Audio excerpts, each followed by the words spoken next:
What's happening, guys? How are you doing today?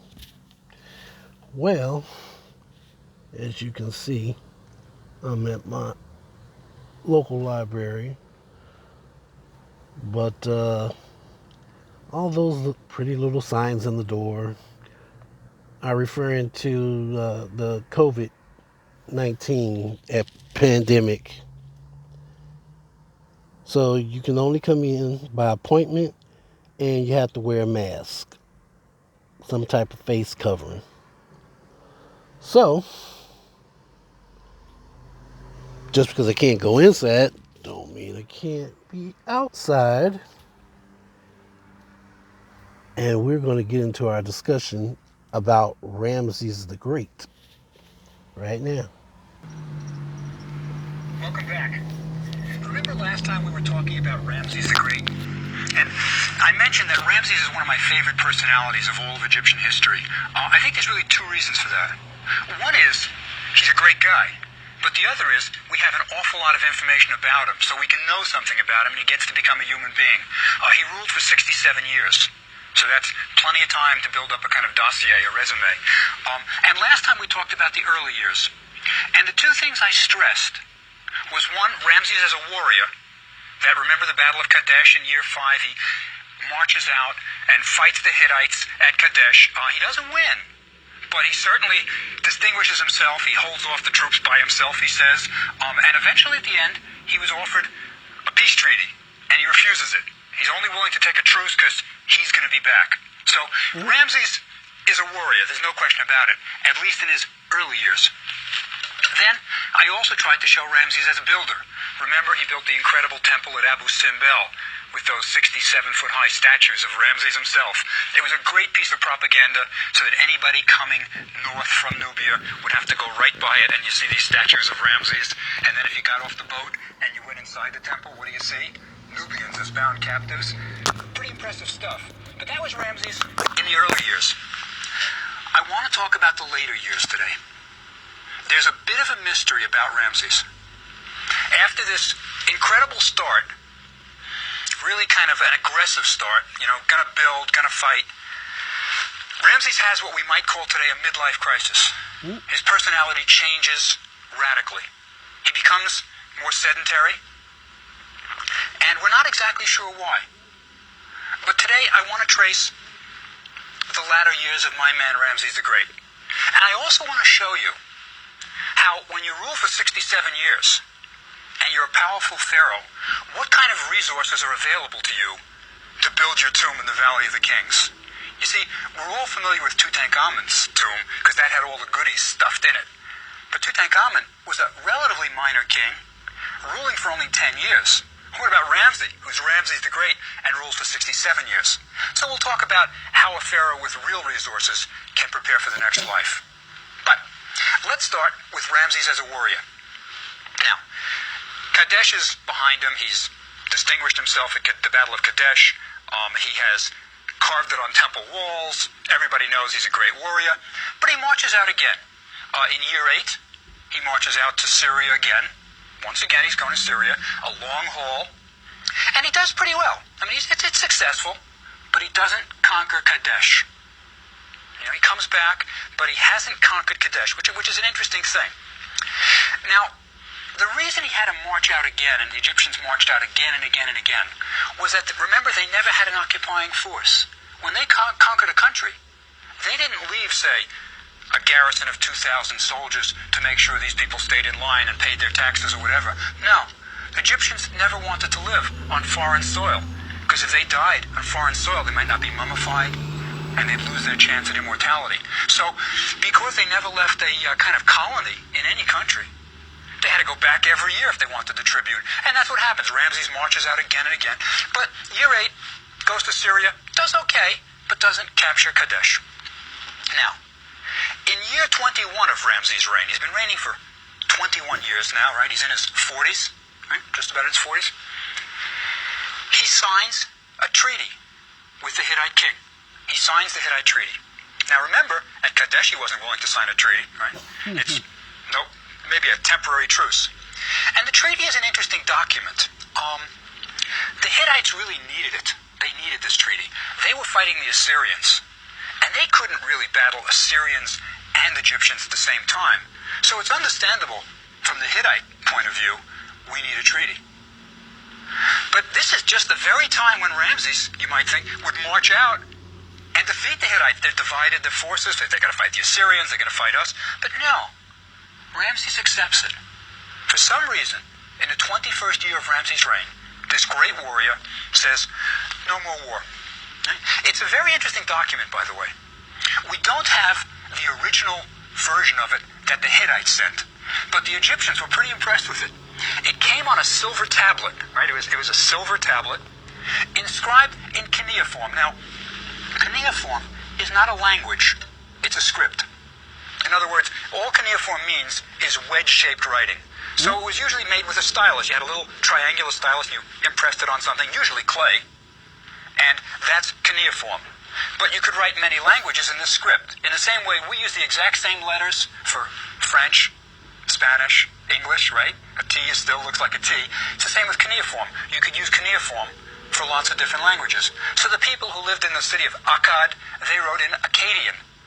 The Sumerians who lived in Sumer wrote in Sumerian.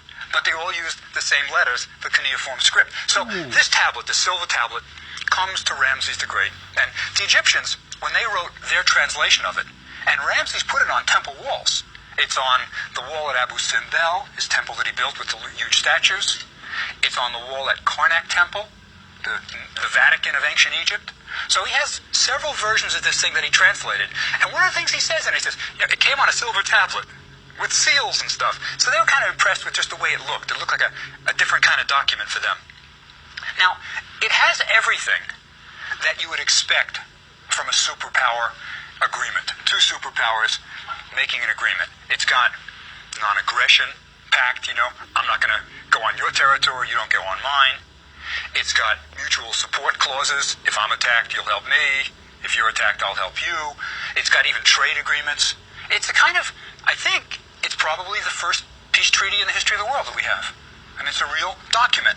Just to give you a feeling for it, I'll read you one little part of it, and you'll get a feeling for how these guys talked about let's make peace. Now, remember the Hittites, the land of the Hittites was called Hatti. Hatti, that's where we get Hittites from. The great ruler of Hatti shall never trespass against the land of Egypt to take anything from it. Ramses shall never trespass against the land of Hatti to take anything from it. If some other foe should come against the territories of Ramses, and he sends word to the great ruler of Hatti, saying, come... Oh, sorry, guys. Oh, man. Science is trying to act up on me. Let's continue. How these guys talked about let's make peace. Now, remember the Hittites, the land of the Hittites was called Hatti. Hatti, that's where we get Hittites from. The great ruler of Hatti shall never trespass against the land of Egypt to take anything from it. Ramses shall never trespass against the land of Hatti to take anything from it. If some other foe should come against the territories of Ramses, and he sends word to the great ruler of Hatti, saying, come with me as an ally against him, then the great ruler of Hatti shall act with him, and shall slay his foes. And so shall Ramses, for Hattusil, that's the king. As for him who shall keep these terms, on this silver tablet, Hittites or Egyptians, the thousands of gods of Hatti and the thousands of gods of Egypt will cause him to flourish, will make him to live, together with his household, with land and his servants. So if you follow this treaty, be you a noble or the king, you're going to prosper. So it's an important document. And I think, in a sense, it marks a turning for Ramses' career. He's not ready to do battle anymore. He's turned from a hawk to a dove, essentially. And you might wonder why.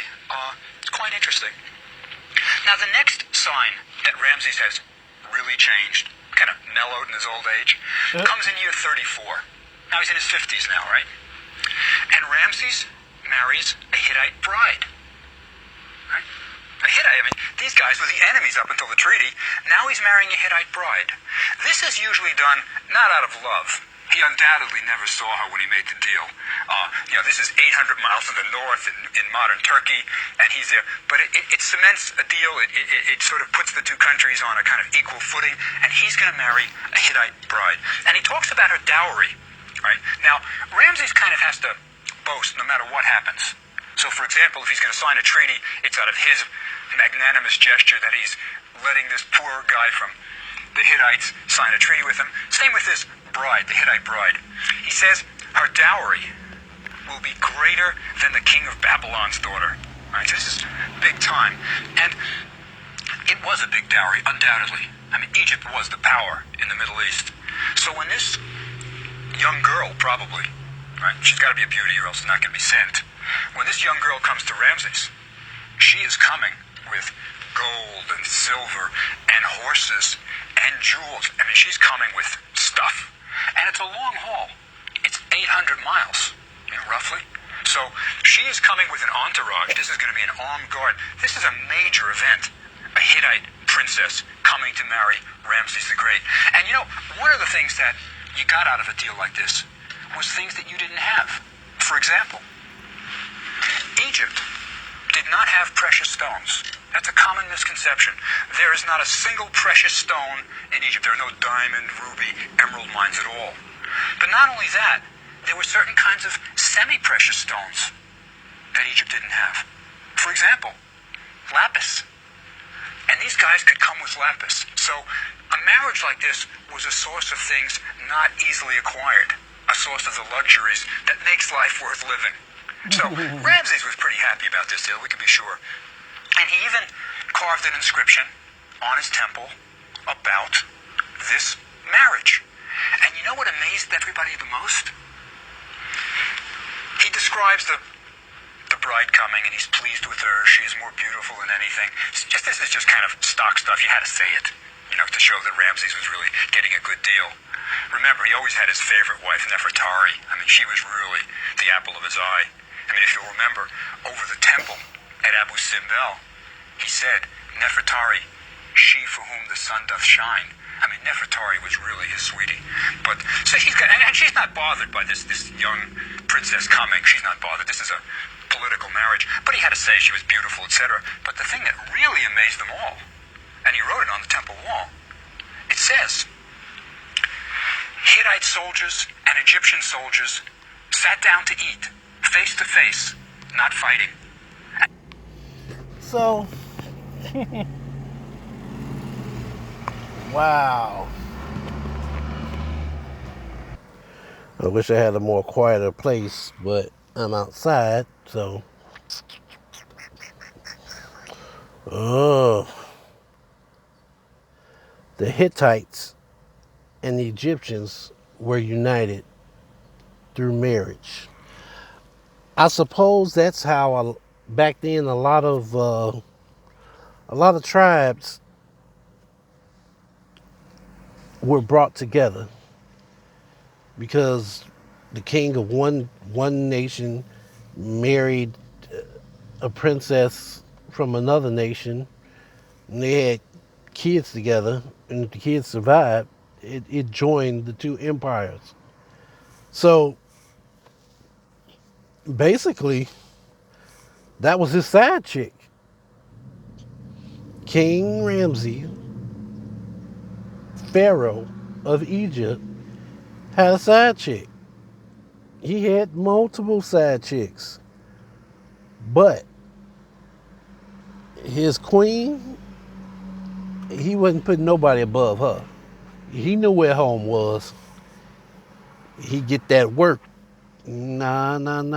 You don't mess over no Egyptian queen. Nope.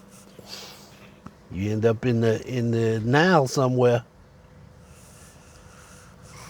But yeah, King Ramses the Great ruled for 60 years, had multiple wives. Oh man, he was living his best life. So, that being said, I will leave you all with that.